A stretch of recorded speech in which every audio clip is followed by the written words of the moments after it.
का आटा और 2 रुपए पर केजी का चावल जो है वो उनको मिला करेगा।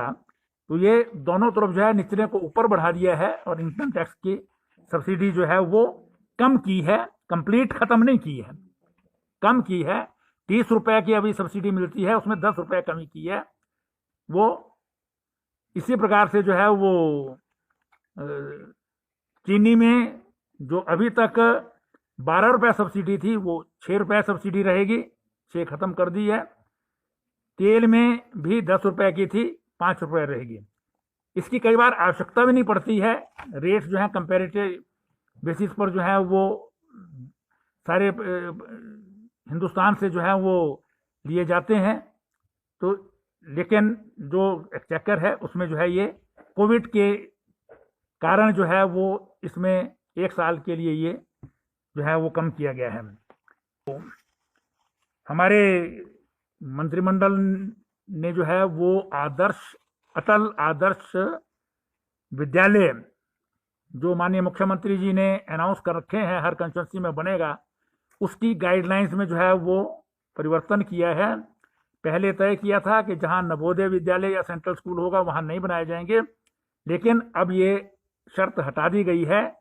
प्रत्येक कंस्टिट्यूंसी में जो है वो एक अटल आदर्श विद्यालय जो है बनाया जाएगा। जो पिछले इस वर्ष के थे 15, उनको अप्रूवल दी गई है और साथ ही साथ जो है ये गाइडलाइंस जो है वो चेंज हो 15 नए जो अटल आदर्श विद्यालय जो है वो बनाए जाएंगे। जहाँ जहाँ एफसीए की कोई कंडीशन नहीं है, ज़मीनें हमको अवेलेबल हो गई हैं और उनके सबके जो है ये कंस्ट्रक्शन एजेंसीज को बनाने के लिए जो है उनके लिए कह दिया गया है। जो है वो एग्रीकल्चर मार्केटिंग प्रोड्यूस एक्ट है, उसमें भी जो है वो अप्रूवल दे दी गई है। ये सभी जो लेबर लॉज हैं और जो एग्रीकल्चर का भी मार्केटिंग एक्ट जो पास किया है, उन सब के जो है वो ऑर्डिनेंसेस होंगे, क्योंकि ये इकोनॉमिक एक्टिविटी को बढ़ाने के लिए इनकी ज़रूरत है।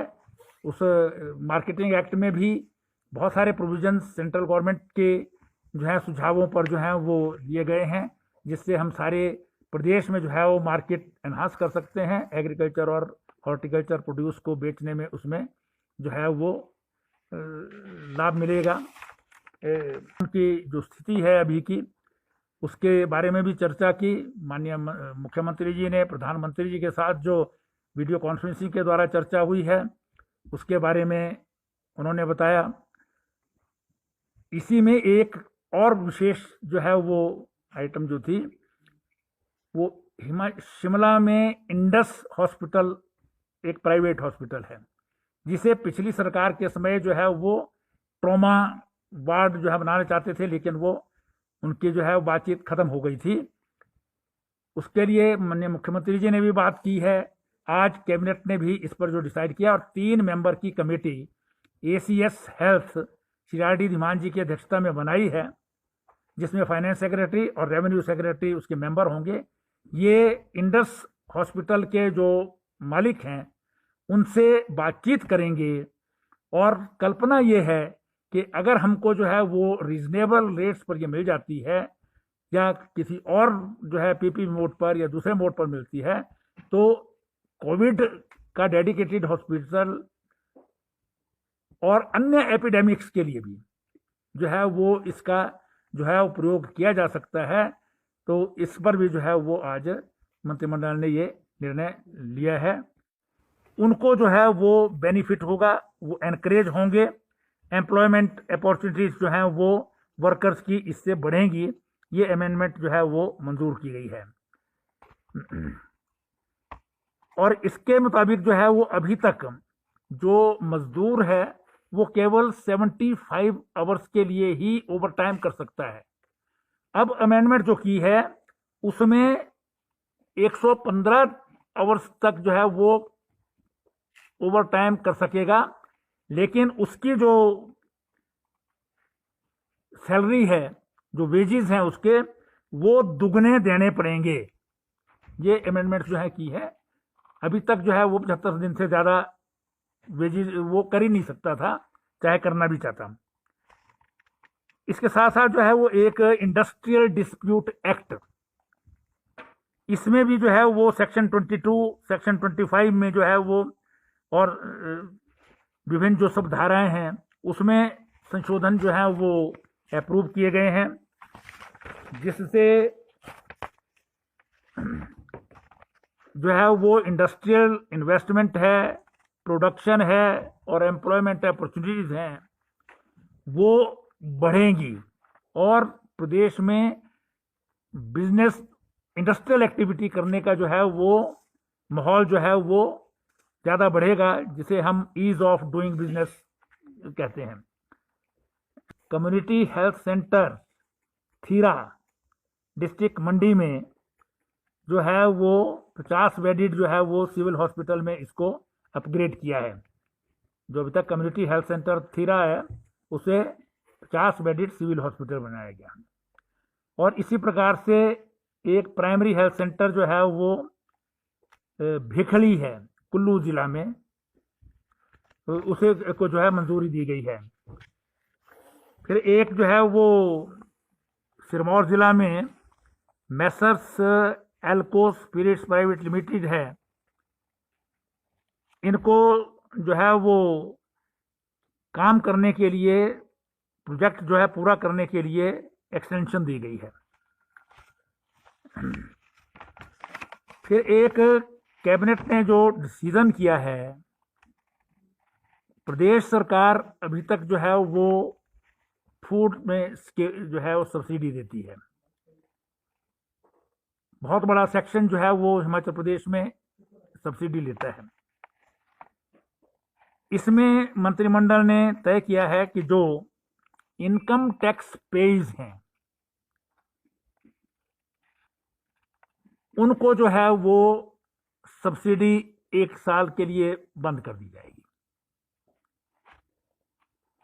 साथ जो सब्सिडाइज्ड रेट्स पर दालें, तेल और चीनी, उसमें जो है वो सब्सिडी कुछ कम की गई है। दूसरी तरफ मंत्रिमंडल ने जो बीपीएल के जो है वो कार्ड होल्डर्स हैं उनको एज इट इज जो है वो जिस रेट पर अभी मिलती है वही चालू रहेगा। और उसके अलावा इनकम बढ़ा करके लगभग 45,000 कर दी गई है, जिसमें एपीएल के भी 1.5 लाख लोग जो बीपीएल से ऊपर हैं और एपीएल में निचले स्तर पर हैं उनको भी बीपीएल के बराबर आटा और चावल जो है मिलेगा। ये नेशनल फूड सिक्योरिटी एक्ट में जो प्रदेश सरकार ने जो इनकम है वो बढ़ा दी है। 1.5 लाख इनकम टैक्स एम्प्लॉयज बाहर जाएंगे, लेकिन उसी प्रकार से जो है वो 1.5 लाख जो है वो जो कंपैरेटिवली जो है वो निर्धन है उनको जो है वो एनएफएसए में जो है वो इंक्लूड कर दिया गया है, जिससे उनको बहुत ज़्यादा जो है वो राहत मिलेगी। अब जो है प्रदेश मंत्रिमंडल की बैठक प्रदेश के सम्मानीय मुख्यमंत्री ठाकुर जयराम जी की अध्यक्षता में संपन्न हुई, जिसमें सबसे पहले प्रधानमंत्री श्री नरेंद्र मोदी जी को धन्यवाद दिया गया, बधाई दी गई और उनके द्वारा जो 20 लाख करोड़ रुपए का आर्थिक पैकेज कल रात को अनाउंस किया गया है उसके का मंत्रिमंडल ने स्वागत किया है। और मंत्रिमंडल ने ऑब्जर्व किया है कि इस पैकेज के कारण जो कोविड-19 के लॉकडाउन से उत्पन्न जो स्थिति है उसमें आर्थिक स्थिति को मजबूत करने के लिए, उस एक्टिविटी को बढ़ाने के लिए और अर्थव्यवस्था को पुनः पटरी पर लाने के लिए जो है वो मदद मिलेगी, जिसका हिमाचल प्रदेश को भी लाभ होगा और इसका जो है वो मंत्रिमंडल भरपूर समर्थन और स्वागत करता है। मंत्रिमंडल ने आज हिमाचल प्रदेश में बिजनेस एक्टिविटीज बढ़ें, मैन्युफैक्चरिंग यूनिट्स यहाँ पर आएं, doing of business, ease of business जो है वो इसकी दृष्टि से कुछ एक जो हमारे लेबर लॉज हैं उनमें छोटी छोटी अमेंडमेंट्स की हैं, जिसमें एक तो कंट्रैक्ट लेबर एक्ट जो है 1917 का है, बहुत पुराना एक्ट है। इसका हिमाचल प्रदेश की दृष्टि से जो है वो संशोधन करने को मंजूरी दी गई है। पर्टिकुलरली जो है वो जो एप्लीकेशन अंडर सबसेक्शन 4 होती है उसमें, इसमें जो है वो कंट्रैक्ट पर भी एम्प्लॉयमेंट रख सकती हैं छोटे छोटे जो यूनिट्स हैं, लेकिन उसमें जो एग्जिस्टिंग स्ट्रेंथ है उसमें कटौती किए बगैर कंट्रैक्ट पर भी जो रखे जाते हैं 20 की लिमिट थी, अब वो 30 कर दी है। दूसरी अमेंडमेंट जो है वो फैक्ट्रीज एक्ट 1948 में मंजूर की गई है। उसमें भी विभिन्न धाराओं में जो है वो एक्ट होंगे, मंजूरी दी गई है ताकि मैन्युफैक्चरिंग की जो एक्टिविटी है, स्मॉल जो यूनिट्स हैं उनकी जो है वो बढ़ें और उसमें एम्प्लॉयमेंट की अपॉर्चुनिटीज बढ़ें। उसमें जो है वो अभी तक जो इस तरह की एग्जिस्टिंग जो थ्रेशोल्ड लिमिट्स थी वो 10 से 20 वर्कर्स की थी, अब वो 20 से 40 कर दी गई है, 20 to 40। इसमें लॉकडाउन की स्थिति है क्योंकि माननीय प्रधानमंत्री जी ने कहा है कि 18 से पहले जो है वो केंद्रीय सरकार की गाइडलाइंस इसमें आ जाएंगी, तो उस पर जो है वो उसी के बाद जो है जो भी आज चर्चाएं हुई हैं सब चीज़ों पर, डिफरेंट एजुकेशन, हेल्थ इत्यादि के ऊपर, और उसमें कहाँ कहाँ जो है वो सेंटर्स खोले गए हैं वो सारी चर्चा हुई है। लेकिन जो भी इसमें निर्णय लिए जाएंगे वो लॉकडाउन खुलने के बाद जो है वो नए निर्णय जो है लिए जाएंगे।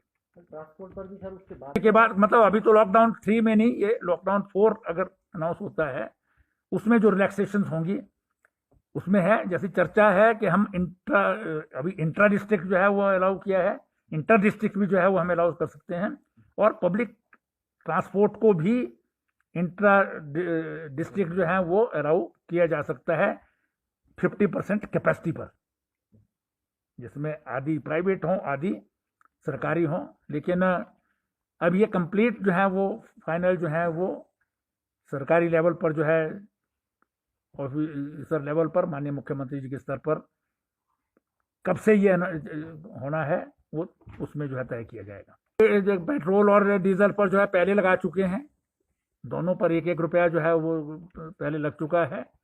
और पिछली बार जो है वो चर्चा, बहुत सारे अभी प्रस्ताव आएंगे, पिछली बार चर्चा हुई है एक और सब कमेटी ने रिकमेंडेशंस दी हैं, उसके आधार पर विभिन्न जो डिपार्टमेंट्स हैं वो अपने अपने प्रस्ताव बना करके लाते हैं। जैसे जैसे प्रस्ताव आते जाएंगे वैसे वैसे उनकी जो है अप्रूव होते जाएंगे।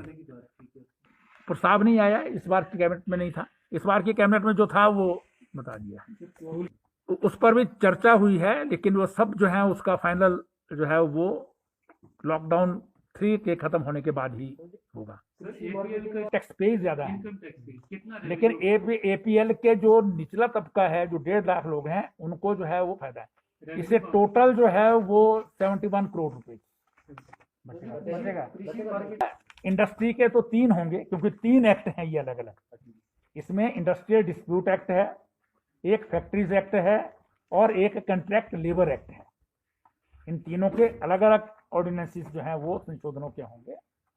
और इसी प्रकार से एग्रीकल्चर प्रोड्यूस मार्केटिंग एक्ट जो है उसकी भी, क्योंकि आज जो है का रहेगा, लेकिन जो अप्रूव किया है कैबिनेट ने, जो डिपार्टमेंट ने लाया था, वो कर रहे हैं कि लेबर यहाँ से ना जाए।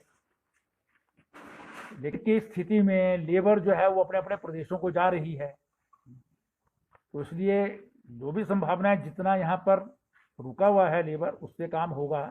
और अभी स्टोन फ्रूट काम शुरू नहीं हुआ है, अभी सिर्फ चरी है।